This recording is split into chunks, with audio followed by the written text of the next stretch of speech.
Assalamualaikum warahmatullahi wabarakatuh. Perkenalkan, nama saya Snizar, NIM saya 0305182121. Nah, dalam mata kuliah hari ini yaitu desain media pembelajaran, di sini saya akan membahas tentang sebuah media pembelajaran, di mana bagian-bagian dalam media pembelajaran tersebut ada yang namanya pengembangan media pembelajaran, perencanaan media pembelajaran, pemilihan media pembelajaran, pemanfaatan media pembelajaran, penggunaan media pembelajaran, dan evaluasi dalam suatu media pembelajaran.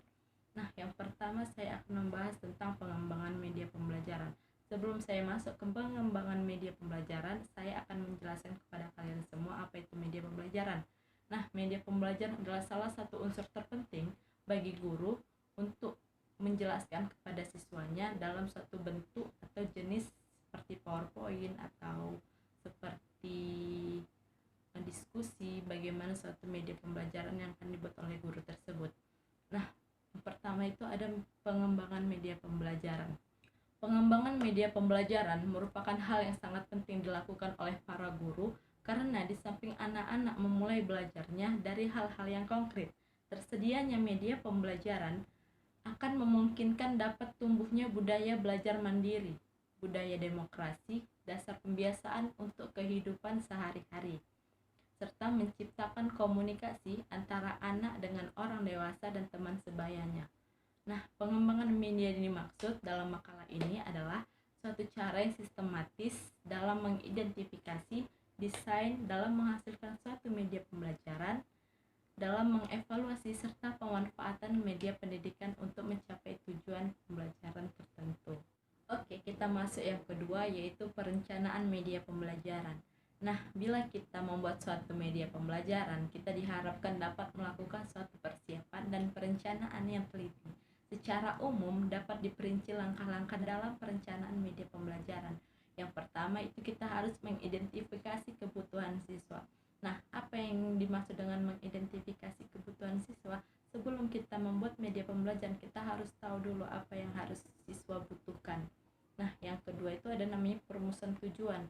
Nah, dalam perumusan tujuan ini, sesuatu yang sangat penting dalam kehidupan karena dengan tujuan untuk mempengaruhi arah dan tindakan kita.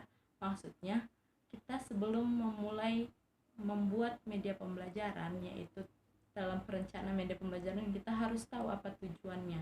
Kemudian, perumusan materi. Nah, sebelum kita membuat suatu media pembelajaran, kita juga harus tahu materi apa yang mau kita beri kepada anak murid tersebut.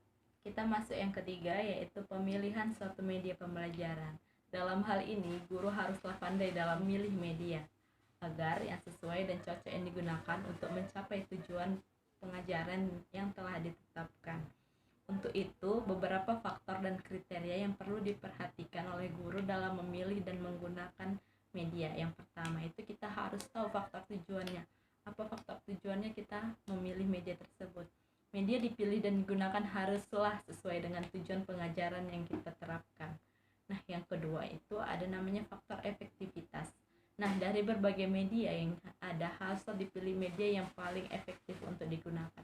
Yang ketiga itu adalah faktor kemampuan guru dan siswa. Media yang dipilih haruslah sesuai dengan kemampuan yang ada. Yang keempat, faktor fleksibilitas atau kelenturan, tahan lama dengan kenyataan. Maksudnya, dalam memilih media haruslah dipertimbangkan kelenturan dalam arti dapat digunakan dalam berbagai situasi. Nah, yang kelima ada namanya faktor ketersediaan media. Sekolah tidak sama dalam menyediakan berbagai media yang dibutuhkan untuk kegiatan belajar mengajar. Hal ini sesuai dengan situasi dan kondisi masing-masing sekolah. Misalnya, guru membuat sendiri, atau guru membuat bersama teman-teman, atau guru membuat bersama siswanya. Nah, yang keenam itu ada namanya faktor kesesuaian antara manfaat dan biaya.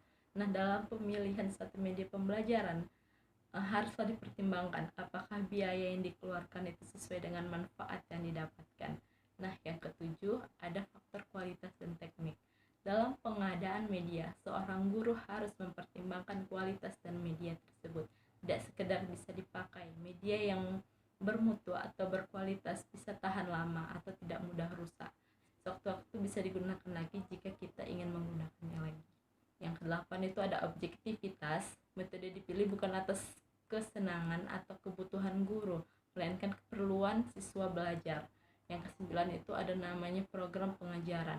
Nah, program pengajaran yang akan disampaikan kepada anak didik harus sesuai dengan kurikulum belajar, karena itu perlu. Nah, yang ke-10 ada namanya sasaran program. Media yang akan digunakan harus dilihat kesesuaiannya dengan tingkat perkembangan anak-anak, baik dari segi bahasa, simbol-simbol yang digunakan, cara dan kecepatan maupun waktu penggunaannya. Nah, di sini kita akan membahas yang keempat, yaitu tentang pemanfaatan media pembelajaran. Nah, pemanfaatan media belajar itu ada didapat oleh dua pihak. Yang pertama si guru dan yang kedua si siswa. Nah, apa manfaat bagi si guru? Nah, manfaat bagi si guru yang pertama memberikan pedoman arah untuk mencapai tujuan, menjelaskan struktur dan urutan pengajaran dengan baik. Yang ketiga, memberikan kerangka sistematis secara baik. Yang keempat, memudahkan kembali pengajar terhadap materi pembelajaran. Yang kelima, membantu kecermatan, ketelitian dalam penyajian dalam pembelajaran. Yang keenam, membangkitkan rasa percaya diri seorang pengajar. Dan yang ketujuh, meningkatkan kualitas dalam suatu pembelajaran. Nah, manfaat bagi siswa juga. Manfaat bagi si siswa yang pertama, meningkatkan motivasi belajar siswa. Yang kedua, memberikan dan meningkatkan variasi belajar dalam mengajar. Yang ketiga, memberikan struktur materi pembelajaran. Yang keempat, memberikan inti informasi pelajaran. Yang kelima, merangsang si murid untuk berpikir dan beranalisis. Yang keenam, menciptakan kondisi dan situasi belajar tanpa tekanan. Yang ketujuh, pelajar dapat memahami materi pelajaran dengan sistematis yang disajikan oleh si guru. Oke, di sini kita akan bahas yang kelima, yaitu penggunaan media pembelajaran. Apa sih gunanya media pembelajaran tersebut? Nah, penggunaan media pembelajaran dimaksudkan untuk dapat membantu mengatasi berbagai hambatan dalam proses pembelajaran, termasuk hambatan psikologis, hambatan fisik, hambatan kultural, dan hambatan lingkungan. Secara umum, media pembelajaran juga mempunyai kegunaan. Yang pertama, memperjelas penyajian pesan. Yang kedua, mengatasi keterbatasan ruang. Yang ketiga, mengatasi sikap pasif siswa, supaya siswa menjadi lebih aktif lagi dalam proses belajar mengajar. Nah, ini yang terakhir, yaitu evaluasi media pembelajaran. Apa sih evaluasi media pembelajaran itu? Evaluasi media pembelajaran adalah suatu proses untuk mengetahui apakah media yang digunakan dalam belajar mengajar itu telah mencapai tujuan atau tidak.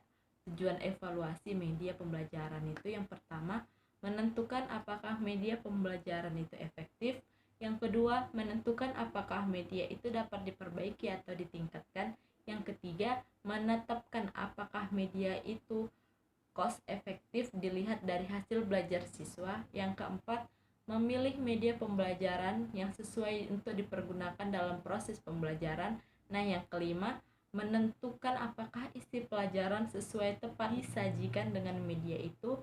Yang keenam, menilai kemampuan guru menggunakan media pembelajaran. Yang ketujuh, mengetahui apakah media pembelajaran tersebut benar-benar memberi sumbangan terhadap hasil belajar seperti yang dinyatakan. Yang kedelapan, mengetahui sikap siswa terhadap media pembelajaran. Oke, demikian presentasi dari saya. Mungkin cukup ini yang saya sampaikan dalam materi makalah saya. Terima kasih. Saya akhiri dengan Assalamualaikum warahmatullahi wabarakatuh.